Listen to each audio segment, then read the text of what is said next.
Would she attempt the doctor class? Well, she's quirky, she's thrilling, and she's pretty willing to take a chance on it all. It's the Sharyn like show with me, Cher Gorgeous. Why, hello everyone. This is an earlier time than I'm used to doing this show, but welcome to the morning edition of the Sharyn like show. And we're doing it this early because my guest lives in Europe, where it is several hours ahead, and doing it at 9:30 at night would be like the crack of stupid. So we're not doing that because, so instead we're doing an earlier show.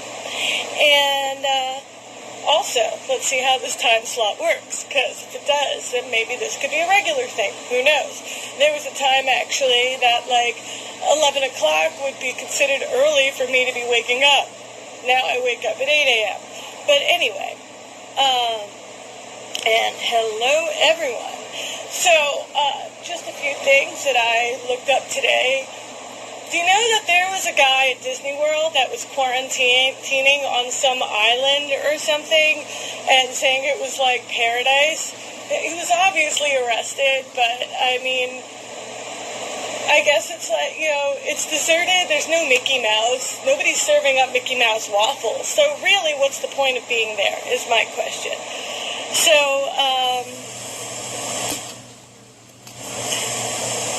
anyway. The other thing that I thought about, which is also kind of, May is today, every day has like a kind of somewhat fictitious holiday attached to it. So today is, National Tourism Day, but I would say, hey, Ryan, we'll have you on in just a minute. Today I would say is like National Tourism Day, but not this year, it isn't. Also, the entire month of May has choices for everyone. It's like National Salad Month if you want to lose weight, National Salsa Month if you are like, screw it, it's quarantine, and I'm just going to eat chips and salsa forever, and nobody's going to go to the beach this summer anyway. And it's also National Strawberry Month, which is good for people who like strawberries, which I do. Who doesn't like strawberries? Anyway, so with that, let's bring on my guest, who is the one and only Ryan Roxie.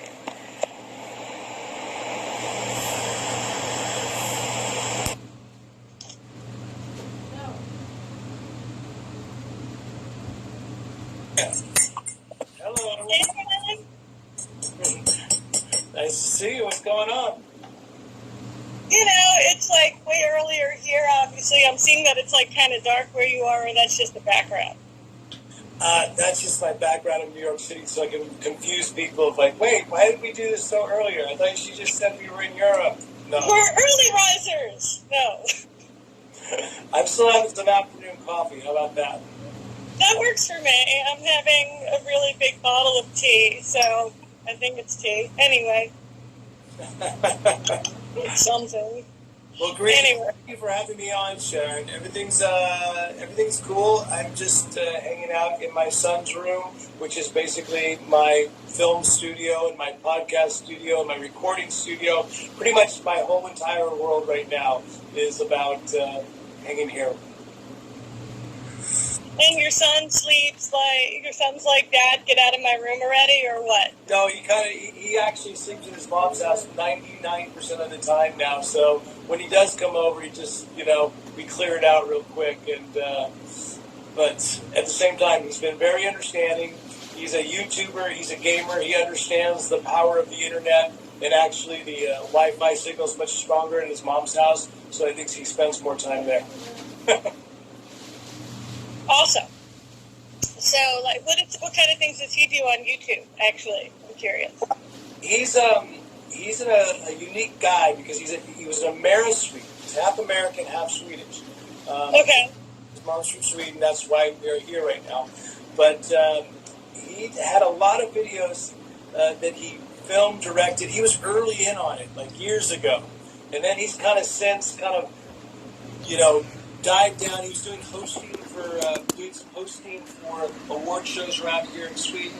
He was teamed up with this guy named Liam. So it was Liam and Lennon. If you go and do a Google search of Liam and Lennon videos, you'll find that they have way more views than any video I've ever put out. So then he kind of like sort of hit high school and then said, well, you know what, I'm more of a gamer. I like to play, you know, all that kind of online games that you kids play. And that's what he does most of his time now. So he's in a lot of gamer, Twitch, and all that kind of stuff. Is he into music too, or no? Well, there is a piano here in his room, and he's really good on piano, but Right. I never pushed either of my kids to play music, and it's always been around. The guitar's always been either on a stand, like there's one literally, you know, always 2 feet away, and there's always an instrument around. There's a piano that he took up, but it's up to them whether they want to take it to the next level. And they've all learned to a really pretty good level of piano he has. And my daughter, Natasha Grace, she's got an amazing voice and can sing really well, but it's up to her whether she wants to take it to the next level and start writing songs and performing. But I leave that up to them. That's good. It's better that than to be like a stage dad or whatever. Well, Stage parent. sometimes you wonder because you see, you know, you see those parents that push their kids from like very, very young age, and then you see that it really does instill this work ethic, this sort of. I just did an interview for my own podcast. I do a thing called In the Trenches with Ryan Roxie, a podcast that we live stream on Tuesdays, and then it's out on all the other platforms. But I just did an interview with Matt Hafey from the band Trivium. And, you know, he showed me a picture of when he had a guitar as, you know, basically a newborn baby, and they had put a guitar in his hand. And since that day, he's been, you know, has this work ethic and practice ethic and routine of rehearsing and playing that it's just so inspiring. So sometimes you go, maybe it's good that your parents put something in, you know, put a guitar in your hand, you know, put you by a piano, put you in front of a, well, I don't know. There's certain things you shouldn't force kids. I'm not a real big beauty pageant parent kid. You've seen it on those nightmare shows. But then again, I know that, like, as a kid, I took piano lessons, and because my parents would always ask me to play for their friends, and it would freak me out. I mean, So yeah, same thing happened to me. Yeah, I know what you're going through. It almost discouraged me from playing, actually, because of those uncomfortable moments of like sort of being, oh, you need to perform now to show everybody what you've been working on. It was like, on the spot. I don't want to play that song. It's totally not ready. No. So yeah, at some points you can't. That's the whole thing about forcing someone to do something when they're not ready. That's not a good thing at all. But maybe just like I said, having a guitar, piano, something, an instrument available, so that, you know, when they can go over, pair of drumsticks. I used to play air drums to the White Album before I even knew who the Beatles were. I mean, I knew it was. I didn't know how important they were. I just thought that album was really great. It sounded good on Tupperware, you know. Wow, look at these people that are on. I see a lot of the Roxie Guitar Army here in chat right now. Thank you for showing up, everybody. That's awesome. I see Kanaka's here. This Vicious Girl's here. We saw Kinga earlier. Nice. Betterock's here. Funky Almadena. Hey, Sharyn, you got a... They all seem to know each other, too. Like, I see them saying hi to each other, which I think is cute. Well, I got Shiva that's asking me if I'm still playing with Alice Cooper, so I'll hand it out to the chat. By your number of hearts and reactions that you put up there, am I still playing with Alice Cooper? Let us know. If it's yes, please press on the hearts. If I am still playing with Alice Cooper. There's your answer. So, like, how's that going then? Because, like, touring is obviously... Was there a tour with Alice this year, or...? Oh, yeah. We there was a full year of touring booked, And it started out great. I mean, this year, I know 2020, everyone's going to go on, that year sucked. But it started out as one of the best years I can remember. We went to, the band flew to Australia and New Zealand, and we did a tour with MC50, which is the MC5, but then with this, Wayne Kramer, but super group surrounded by him, and also the rock band Airborne. So it was a 3-band bill all across Australia and New Zealand. We even got to play a show with Queen at the Sydney Stadium. That was so we could support. Remember when, the Australian bushfires were the biggest problem that we had? Oh my God, yeah. Way back in February, but that was the news, right?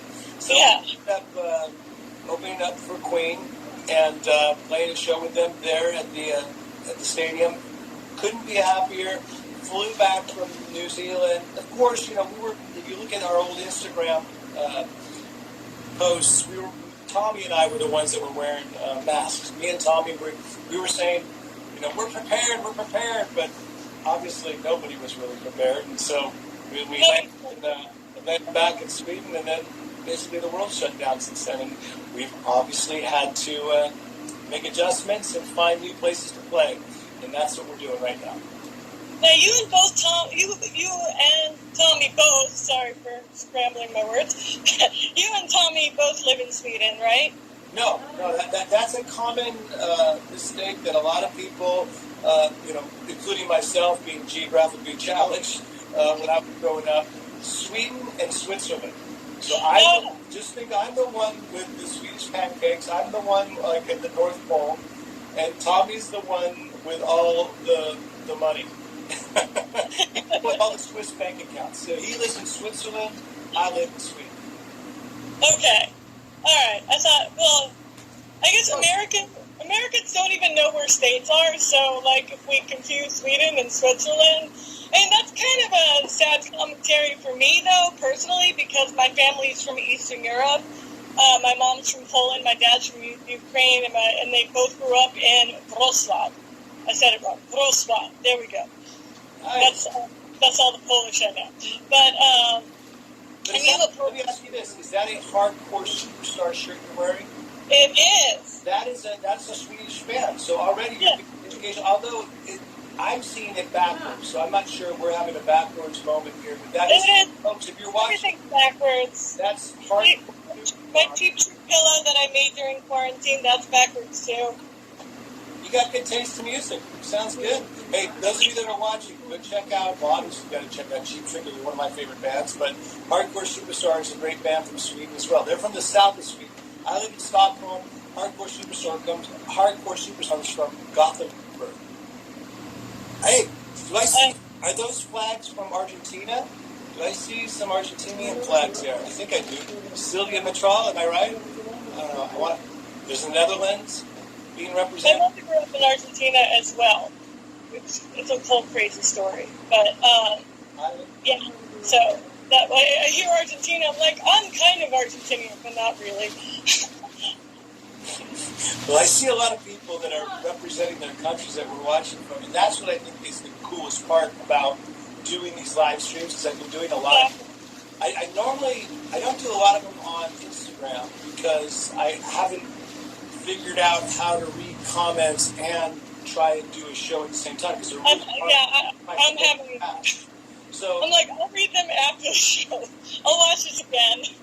But the thing is, I do find it fascinating that so many people from so many different countries all supporting, the same thing. We're all sort of, we all really support rock and roll. We all really are, a lot of the people that I call the Roxie Guitar Army, a lot of people are starting their guitar journey and learning guitar with my course, and I couldn't be prouder. And the whole team that works on the System 12 guitar method that we're putting together is, we're really proud of you guys for picking up the guitar and learning guitar. Do you play guitar yourself, Sharyn? Well, somebody once showed me, an ex-boyfriend, of course, tried to show me how to play guitar, and my fingers did this, and my hands are used to doing this from playing piano, so it's like, I don't know if I like this. And then my New Year's resolution this year was to get, some kind of cheap acoustic so I could learn to start doing, I'm like, it'd be a lot better I play keyboards, but, and I sing. Keyboards are great. You always have to be in a band, I tell my son, because he plays piano and keyboards, I said, if you want a gig, learn how to play keyboards or learn how to play bass. Now, if you want to get all the recognition for being in a band, then definitely learn how to play guitar. Mm-hmm. That's for sure. But, each part is, of course, important. So I thought about learning to play guitar this year, and my nails look like, obviously nobody's getting manicures, but my nails are terrible right now, but it's funny because everybody was like, just cut your nails on your left hand. I'm like, why do you hate me? That's the perfect time to learn guitars, when you have no nails, and when now's the perfect time to learn any instrument. Now I'm down. Because nobody gives a shit how you look, because you got a free pass. You got a free pass image-wise to not look. Look, I don't shave. I got salt and pepper all over my face. I mean, I do these live streams, and everybody that's in the chat, or most people in the chat, if you're in the chat, you haven't seen the live stream yet, I invite you out this coming Sunday. But every Sunday we do a thing called Sunday Live Stream Sunday. So it's usually around Sunday that I shave, and shave for the weekend, and then I can look okay for a couple days, but then it just goes right back. And you know what? I don't care, because the only people that I really need to talk to are all of you out there that already know this is the way I look. And I walk outside my house to go pick up groceries for tonight's dinner. And then, of course, who's here? I've been outside. I actually live in Queens. I don't live in Manhattan, but I always hang out in the Lower East Side, and I haven't left my neighborhood in almost 2 months. Where in Queens do you live in? Because I used to live in Queens. When I first moved to New York City, I lived in LIC, which is called Long Island City. Right. I live in Forest Hills, which is a little farther east. Yeah, you're a little bit farther down on the on the 7 train, or is it the N or the R? EF. The EF, okay, cool. Because I used to live in Astoria for a while. I used to live in LIC, and I had a girlfriend in Jamaica, Queens. Wow, that's deep. I feel like I'm a Beastie Boy, part of a Beastie Boy at this point. All right. So let's talk a little bit about what brought you to New York City in the first place. If you want. Sure. Now, it was the band called Electric Angels, and you asked me before if it was cool if we had any conversations about Electric Angels, and I said, talk about anything you want to talk about. So do you have any questions, or anybody in the chat has any questions about Electric Angels? It was my first real rock band that I've played in. I played in other bands before that I basically started out, you're just learning guitar and you're just getting into bands. But this was the first one that I toured with, got my first record deal with, I made my first album with. It was the first time I ever went to Europe with. So this is like a first for many of the bands I've ever been in. So did you know about us at all back in those days? Yeah, it's a funny thing. I think you were here in the early 90s, I would say, right? Late 80s or early 90s? Early 90s, yes. I was away at college in Maryland, so I kind of missed that whole wave, but a few years later, a lot of my friends told me about it, so I got I got more into your band then, which is, I could see the Cheap Trick influence for sure, and then some bluesy influence as well, so if you get a chance, check out the Electric Angels on YouTube. I love that kind of music, so... I think it was one of those bands that we just had on my own podcast. We had Michael Monroe on just this last week. If you haven't seen that episode, I have to see that. Yeah, I definitely encourage you guys to go check it out. It's not on the YouTube because YouTube somehow banned it, but it's on our Facebook. And that's the good news. Just go to Ryan Roxie on the Facebook. You can go check out that Michael Monroe interview. But his band, Hanoi Rocks at the time, they were a huge influence on Electric Angels. And, image-wise, song-wise, we just really looked up to them. We thought the performance-wise. And the one thing about our first video, it's the only video that I think official video you can see of Electric Angels, is that we had Christina Applegate as our video star. But because She's on. but because we were so obsessed with our own image, you don't even really recognize it's her. She's behind a lot of filters and sheets and stuff. And like we did the opposite thing of what we probably should have. If we really wanted to make the video and the song, well known, we would have featured her in every shot and have her know. We made her very, like a lot of times people, look, I'm telling you guys, go check it out on YouTube after we're done with this interview. If you go see Electric Angels, Rattlesnake Kisses, you'll see Christina Applegate in the video, but you wouldn't have known it unless I didn't realize she was in it until now. Will concert dates be postponed? Unfortunately, they will be postponed probably all throughout the year, but we have no confirmation or denial at this point. So keep checking, and my fingers are crossed that we'll get some touring in this year. Obviously, I want that to happen, but I can't be the source that says yes or no at this point. So I was just reading one of your comments on in there. I got it. Everyone misses concerts, and I miss concerts too. This vicious girl, Kinga, misses concerts. Yeah, we all miss concerts, man. There's no one that misses it more than me. I love being on stage, and yeah. But you know what? We're finding new places to perform. This is one of them. Right. Stay present and whatever. But I was also supposed to have like some cabaret show, and at first it was supposed to be like March 20-something, I don't remember, who cares. Then it was April 29th, and they're like, maybe May 20th. I'm like, maybe September? Yeah, the word postponed is going to be the new trigger word for 2020, but I think whenever musicians hear the word postponed from now on, well, yeah. That's the trigger. Just don't tell me anything. Just say we're having a show someday. Most of the shows I caught this year, I'm semi-bi-coastal. Obviously, this year not so much. But I go out. I always say that I'm Cher Gorgeous, the bi-coastal woman of mystery. But finally my birthday coincided on a Wednesday, and it's like my birthday's like during the last week of the month. So it was perfect because I got to go to Soundcheck Live and have my birthday there. And that's always that's something that they do at what is it called, Hollywood Bowl or something. It's like some bowling alley in LA, and the last Wednesday of the month. Actually, that's one of the places that I've met Tommy before, and so has Tommy been on the show yet? Tommy did it 2 years ago with Johnny Depp and Joe Perry. That was one hell of a secret show if I ever saw one. It sounds like you guys are definitely on a Hollywood Vampire tour. You got the all access. But you know what? I like this right now. We're hanging out right now. It seems like I'm in New York. Are you coming from Queens right now? Is that where you're living right this second, right? Yeah. All right. Well, Plan to move to West Hollywood, but right now, postponed.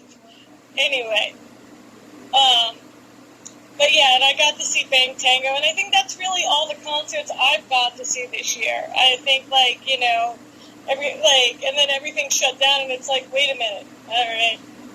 So you just let the blue and red just fade out along with the year, huh? I bet you it was really blue and really red. My daughter has actually purple hair right now, but yours was probably really blue and really purplish red at the beginning of the year. Is that what happened? Not really. What happened was, I'm normally just very blonde. In the back of my hair pretty much still is. But, why am I seeing blue and purple? I'm seeing blue and purple. You are seeing blue and purple. Everybody's seeing blue and purple. Normally I'm very blonde, but I got kind of bored last week, so I put some aqua in, and then I realized I had this purple hair chalk, and I'm like, oh, I can do ombre hair. So really, this is to distract people from noticing what's going on up here. And well, that's what this cap is for me. I thought about wearing a hat, but I know hats are your thing, so I'm like, I don't want to seem like I'm copying Ryan. Hats are pretty much a universal thing now. In these days, I think everyone wears a hat. You know, I cut my hair off because I cut a lot of the dead ends off because I knew that I wasn't going to be out for at least the next month or two. So it gives it time to heal. It gives my split ends time to just get better again, grow out, and then who knows what color I'll go. This turned into a hair beautician episode. I like it. Yeah, I mean, people here, like, there's a lot of, like, let's reopen beauty salons. I'm like, can't we just all be in this together and not care for a while? Nobody's going out. We're not, like, dressing up for each other. So, just let I think Kathy might be the best idea out of everyone. She says she just colors her roots with a marker pen. Yeah, take a Sharpie. If you're not going to sign autographs with a black Sharpie, you can just dye your roots.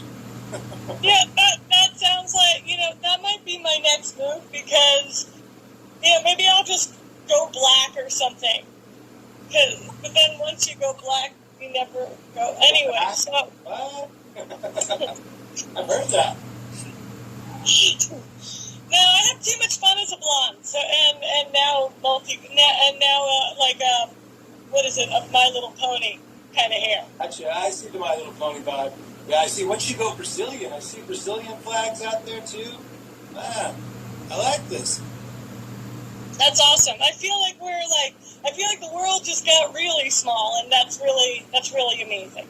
Yeah, well, the rock and roll community has always been a little bit tight because, and it's only gotten tighter in the last few years, because we're not the music of choice anymore. We're not the like in the 80s and then in the early 90s where there was hair metal turning into the grunge scene. Rock and roll was very prevalent in the mainstream. Then somehow, DJs took over and the evolution and all that kind of stuff happened where electronic music became much more into the forefront, which kind of pushed us back into the alternative, which is kind of where we belong, to be honest with you. True. I have that podcast that I do called In the Trenches, and that's kind of where we belong. We are in the trenches, one way or another.